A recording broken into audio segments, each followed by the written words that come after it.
1월 5일 KMA 뉴스브리핑 시작하겠습니다. 최대집 대한의사협회장이 새해 시작과 함께 정부의 코로나19 방역에 대한 질타를 쏟아냈습니다. 최 회장은 3일 자신의 SNS에 올린 글에서 정부가 백신을 조기에 확보하지 못한 데 대한 책임을 물었습니다. 국민에게 백신의 안전성에 대한 신뢰를 줘야 한다며 충분한 물량 확보를 하고 백신의 종류와 구체적인 도입 시점을 시간표로 만들어 시시각각 국민과 의료계에 공개해야 한다고 지적했습니다. 코로나19 집단 감염이 발생한 서울 동부구치소 사태도 언급했습니다. 현 정부의 방역 역량을 그대로 보여준 사례라는 비판인데요.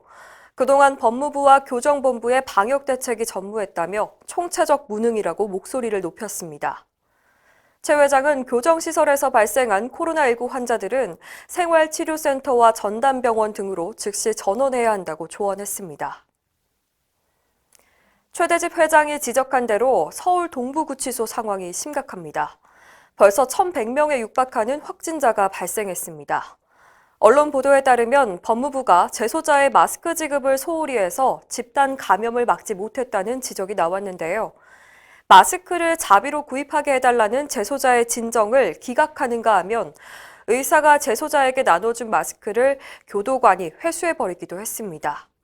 오죽하면 수용자들이 살려달라는 문구를 적어서 창밖으로 내보였는데 법무부는 이들을 색출해서 징계 조치하겠다고 밝혔습니다.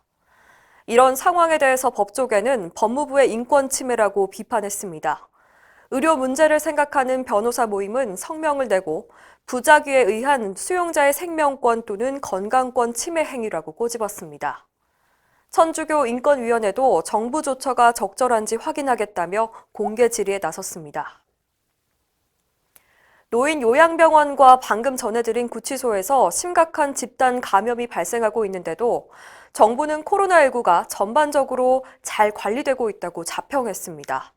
윤태호 중앙사고수습본부 방역총괄반장은 어제 브리핑에서 확진자가 차츰 감소하는 양상을 보이고 있다며 3차 유행이 전반적으로 관리되고 있다고 말했습니다. 또 오늘부터 특별 방역대책 연장 조치로 확진자 수가 줄어들 것을 기대하고 있다고 밝혔습니다. 한편 정세균 국무총리는 어제 열린 중대본 회의에서 현재 총 5,600만 명분의 코로나19 백신 계약을 완료했다며 이르면 다음 달부터 접종이 시작될 거라고 말했습니다. 온 국민을 충격에 빠뜨린 입양아 학대 사망 사건에 대해서 의사들도 분노를 감추지 못하고 있습니다. 최근 방송에 공개된 정인 양의 사망 직전 모습은 비참했습니다. 어린이집 CCTV에 잡힌 정인 양은 생기 없이 쭈그려 앉아 있었고 선생님이 일으켜 세워도 제대로 걷질 못했습니다. 이미 폭행으로 장이 파열돼 복막염이 진행 중인 상황이었는데요.